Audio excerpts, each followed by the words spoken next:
Miguel O'Hara stared at the monitors in the lab, his eyes scanning the data, but his thoughts kept drifting back to the single image. You, Lan, the person who had been weaving in and out of his mind for weeks now.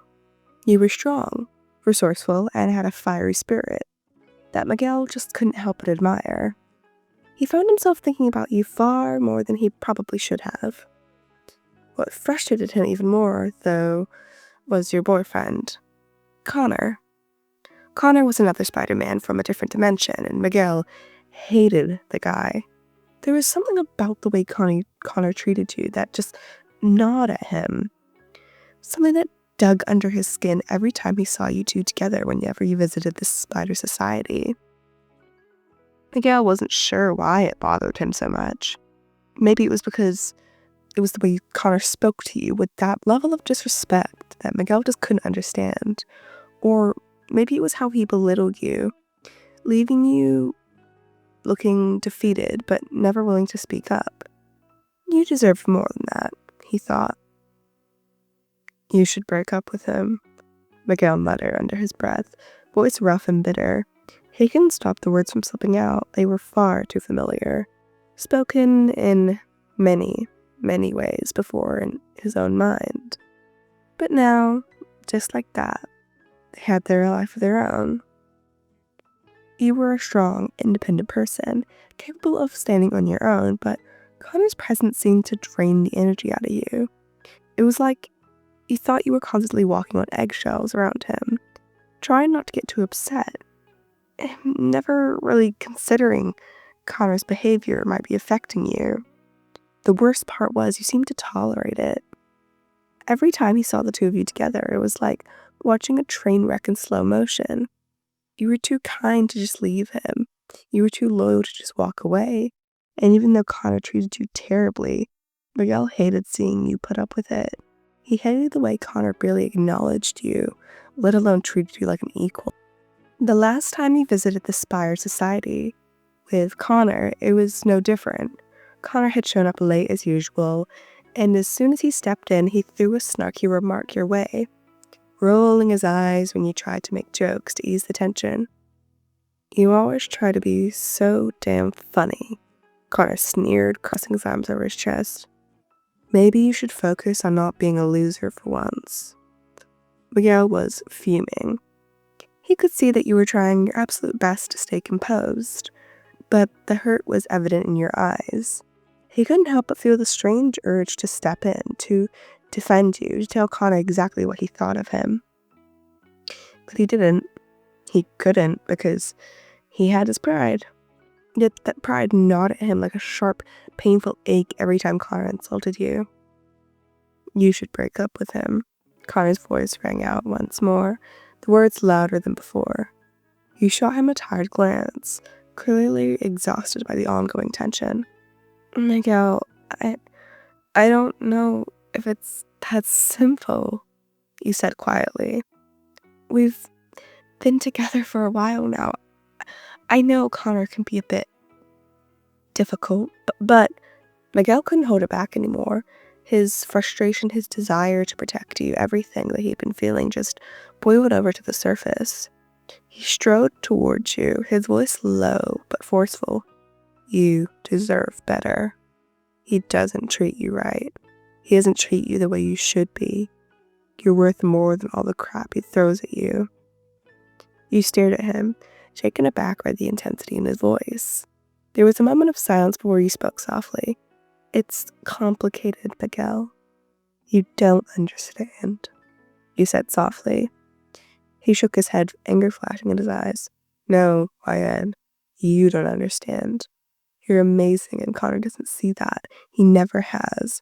He's too busy being a selfish jerk to appreciate you for who you truly are. You opened your mouth to go to respond, but Miguel wasn't finished. You think this is love? Because love isn't walking on eggshells, and it isn't being treated like you don't matter. You're too good for that. You shouldn't have to fight for someone's attention. Miguel's words were like a punch to the gut. You were silent for a moment, and it made him feel like maybe, just maybe, he was getting through to you. But then, your phone buzzed in your pocket and you sighed. "It's Connor," you murmured, checking the message before looking back at Miguel. "I'll talk to him about it later." Miguel clenched his jaw. "You don't need to talk to him. You need to take action for yourself." You shook your head slowly. "Miguel, I can't just end things like that." Miguel wasn't sure what came over him in that moment, but the urge to just reach out to you, to pull you into his arms and tell you everything would be okay, overwhelmed him. He had to admit, the thought stung. He was falling for you. Hard. But Miguel O'Hara didn't fall for anyone. It was against everything he stood for. He couldn't just let himself be vulnerable. Instead, he turned and walked away, trying to bury the emotions swirling in his chest. "Do what you want," he muttered, his voice tinged with frustration. "But if you don't take action soon, I will." As Miguel stormed off, he felt the weight of his own words. Maybe he was a little too angry. Maybe he was a little too invested. But the truth was clear. He couldn't stand to see you suffer anymore. He wanted to protect you, to shield you from the mess that Connor had created in your life. And deep, deep down, he couldn't help but wish maybe you'd see him the way he saw you. More than just a spider person in the crowd. He wanted to be more than just the guy that told you what you needed to do. He wanted to be the one that made you feel safe, the one who treated you the way you needed to be treated. But for now, he remained silent. His pride and stubbornness kept locked in place. But the truth was, every day, you stayed with Connor. Miguel felt like he was losing you. And if that didn't sting, he didn't know what would. But today he had been pacing around the hallways of the Spider Society's headquarters for the better part of an hour. His mind was running in 1,000 different directions. His fingers itched with frustration. His thoughts tangled up in one big knot. It was just irritating. The entire world seemed to be moving in slow motion, and his own emotions were getting harder to control. His usual logic demeanor could be replaced with an unease that he couldn't shake. He had just learned the news.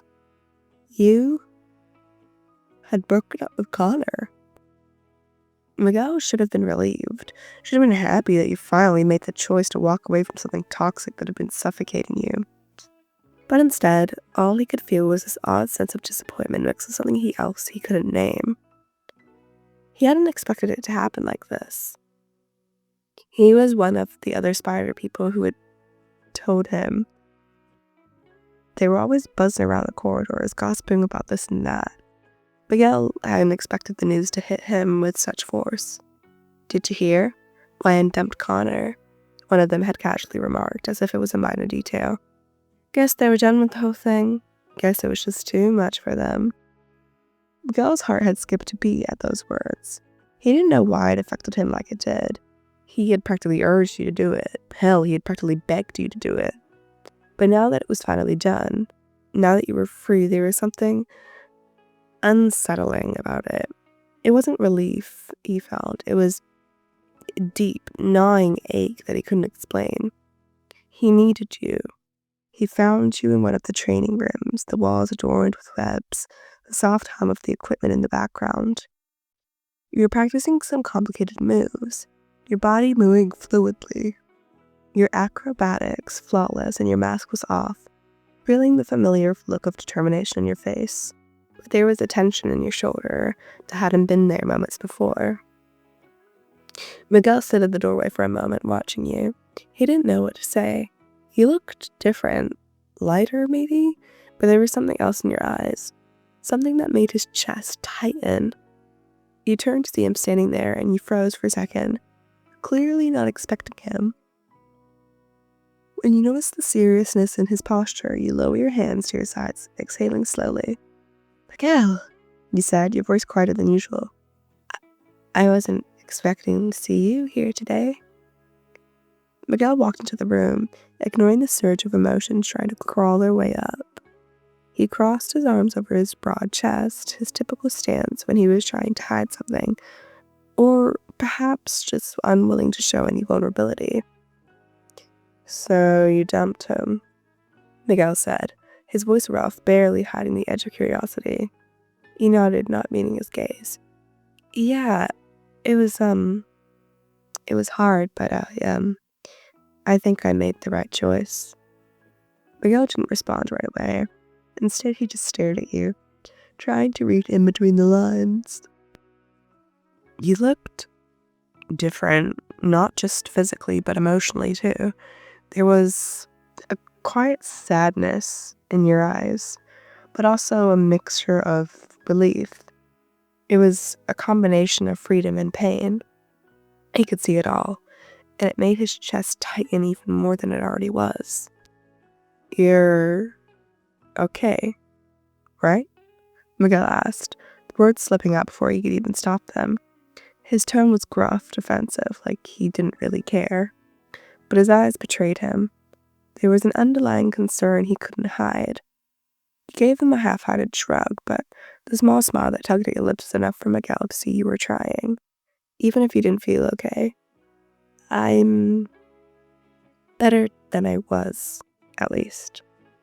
It's complicated. I don't think I'll be able to move on from all the stuff that happened with Connor," he said.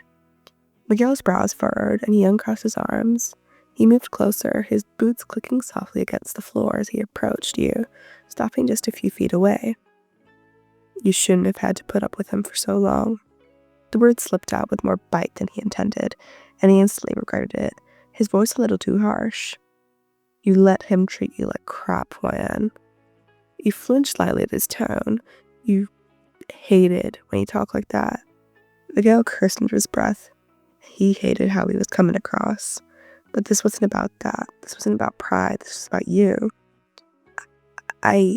You started to speak, but Miguel cut you off. "You deserve better than that," Miguel said, his voice softer now, but still firm.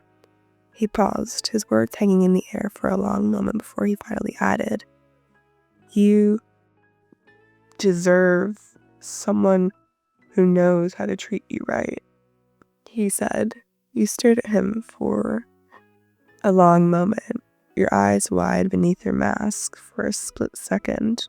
It felt like the room was closing in on you, and Miguel could feel the weight of the moment pressing down on the both of you. "Why are you so angry about it?"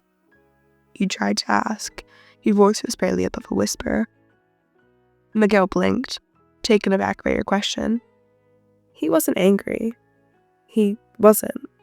But the truth was, he was frustrated. Frustrated with Connor, frustrated with himself, and frustrated with the whole damn situation. But mostly, he was frustrated with you for not being able to see your own worth. At least, not as soon as he'd like. He took a deep breath, and when he spoke again, his voice was gruff, yet there was an unmistakable softness behind it. "I don't like seeing you get treated like crap. And I don't like you seeing you settle for someone who doesn't deserve you," he tried to make out.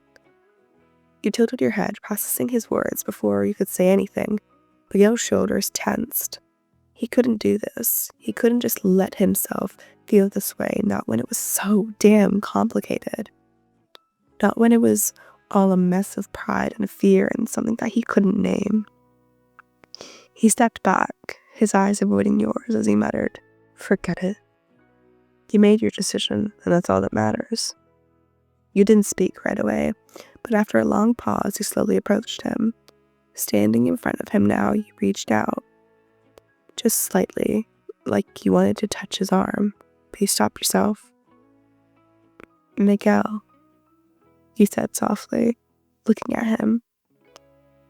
His heart raced in his chest, his body tensing, and his pride surged up, demanding that he keep his distance. But deep, deep, deep, deep down, his heart knew the truth, even if he wasn't really ready to admit it. I just wanted you to know," he muttered, his voice barely audible, "that I don't want you with someone who doesn't see how incredible you are, and if it were me, I'd..." His voice trailed off as he fought to finish his sentence, but you could hear the unspoken words in the air. "Between you two." He couldn't say it, not yet. You didn't need him to, though, because for the first time in a long, long time, you saw something in his eyes. You saw the truth in his eyes.